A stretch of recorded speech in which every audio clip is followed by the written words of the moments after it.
In the spirit of Halloween, paranormal or not, what is the scariest, creepiest or most unsettling experience of your life? When I was about 12, my dad was taking me and my best friend to a Dodgers baseball game. There was a line of cars to get in. As we made our way slowly to the stadium, we inched by a park which was along the road. I watched as a white van pulled up to a park bench/table where several homeless people were sitting and drinking. The van door slid open and men dressed in black tactical garb came out, grabbed one of the homeless men, shoved him in the van and drove off. His friends kinda tried to stop it, but not really. My dad didn't see it, but me and my friend did.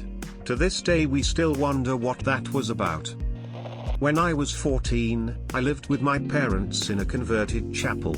My room was in the basement, which was renovated to have bedrooms, bathroom etc. It was on a hill, so half the basement was covered and the other half opened onto the garden. I had this room which was adjacent to a secret room which was really just a storeroom with a trapdoor access from the ground floor above. This room creeped me out because when you go in, the floor is all uneven and you can't stand. It was on the covered side, so no windows. My room had a window though. We only ever went in the room a handful of times over the course of 16 years when we lived there. The door was hidden under carpet and getting in was a pain. My bed was a bunk bed, one with a little desk underneath. It had wooden barriers on the sides to prevent you falling out, and these were connected to the bed by steel rods which were a bit like big dowels. They were definitely half an inch thick or 1.5 centimeters in diameter. When I slept on top bunk of the bed, I was literally next to this secret room. The walls were thick, easily 2 foot, or 60 centimeters. One night I woke up, after having a bad nightmare. The nightmare was about something evil trying to open up a metaphorical door and I was trying to stop it. Everything was red. It's vivid. I was able to go back to sleep in the darkness. When I woke up again at dawn, I immediately saw the barrier on the wall side of my bed. It was bent directly upwards so that the end of it was touching the ceiling, with the other end still attached to the bed. The steel dowel was bent at around 30 degrees. So it looked like a car park barrier in the raised position. What really freaked me out was that it was bent from the feet end of the bed. In my effort to understand WTF had happened, I tried bending the bar on the other side and even with all my strength was not able to even move it. All I could think was, could I have done this myself? I'd read about weird feats of human strength where people in a state of adrenaline-fueled energy can lift cars or pull doors off. I think I tried to rationalize that I had done it somehow, but the combo of chapel, secret room and bad dream left a lingering feeling of unease. Even nearly 20 years later, I remember it as one of the freakiest things that happened to me in that house, in fact in all my life. For the majority of my childhood, I lived in a house that was over 100 years old. When I was in 2nd grade, my older stepbrother and I awoke to none of my family home and thought it was a little weird. We shrugged it off and went to play billiards on our pool table in our creepy storage room. We were in the middle of the game when our family arrived back home. They had gone to pick up breakfast from Hardee's and bring it back to eat. We ran downstairs to eat our sausage biscuits and hash browns, leaving our billiards game where it was. When we're finished eating, we ran upstairs to find all the billiard balls had been racked. We were certain none of our family had been upstairs since we had left and were pretty freaked out. It's not a close encounter or anything, but man, it still creeps me out. Where do I begin? The scariest would probably have to be the man with no face. We lived in a really bad neighborhood right outside of New Orleans. One day I wandered in my mom's bedroom looking for her laptop. When I walked in I saw an object peeking out of her master bathroom. I stood still in my tracks. I never quite saw anything like it before. A very ominous feel swept over me. I can't remember what I did exactly, just that I stood as still as I could. It was a man peeking his head from her bathroom. He was staring at me. That itself was scary since I was supposed to be alone in the house. What made it even worse was the man had no face. And I know it's hard to understand how you can tell if someone was staring at you if they had no face. but I could just tell he was. From what I could see, he had shoulders, a neck, a head, but where the face should be, there was a grey mess or a kind of blur. I left the room and didn't go back in until my mom came home and checked it out. My mother died when we were young. One night me and my siblings were sitting around the kitchen table looking at old photos. My sister's 4-year-old daughter stands up on one of the chairs, points at a picture of my mom, looks at my sister and says, "That's your mama." She told me. My sister looks at her and says, "Yes, it is." "When did she tell you?" My niece answered, "She told me in my room. Sometimes she stays with me." Here is the fucked up thing. We don't have a lot of family photos from when we were kids. In fact, the reason we were looking at the photos was because I had most of them. I took them over there to share them with my sisters so we could split them up. It's not like there are pictures of her hanging up in the house. The photo she pointed out her grandmother in had 6 different women in it sitting at a table playing cards. It's not like it was the only person in the photo. We were talking about my aunt's haircut in the photo, too.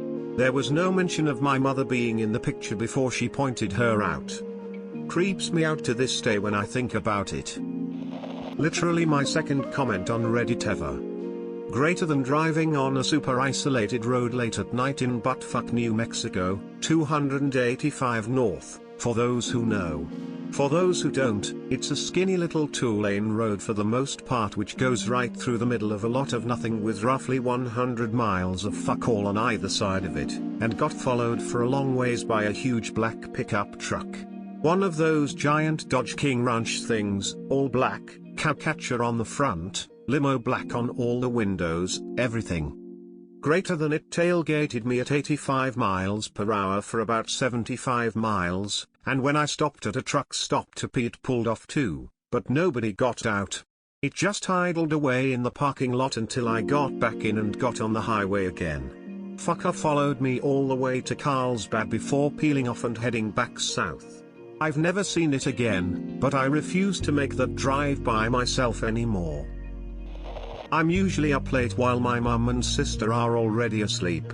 My bedroom is ground level, with a window that looks out onto a patio with doors into house. I'm sitting there on the computer one night, screen is bright so out this window is pitch black, can't see shit. I distinctly heard the sound of someone tapping on my window, then trying the door handle. I went still, shut the laptop lid, and waited in the dark. Don't hear anything again, and I know the door is locked. I decide to get up and find my sister is also awake, super unusual, but she also heard the noises, but claims they were coming from the front door, near to where her room is. As we are whispering back and forth about it, Mum comes down asking if we heard anything. She heard it too, but reckons it came from over the back fence of the property and sounded like gunfire. One noise, 3 different locations. As we are all standing in the pitch black kitchen talking, we all hear a loud crack from over the back fence of the property, Mum saying that was the same noise she heard earlier. Eventually it's evident that no one is on the property anymore, but it's 3 AM so I decide to just stay up while the others sleep again. Short time after this, helicopter with spotlight flies overhead. The weirdest part was how the 3 of us heard the noise at the same instant, but at completely different parts of the house. Even weirder is how resolute my mum was that what she heard was a gun. We live in Australia, so that seems incredibly unlikely to be the case, but I always look out my window at night now and think about how easily someone could be standing out there looking in, and I'd be none the wiser, and I can still distinctly remember the noise of the tap and the door handle trying. My mom had a meeting for work and left me with a guy she knew.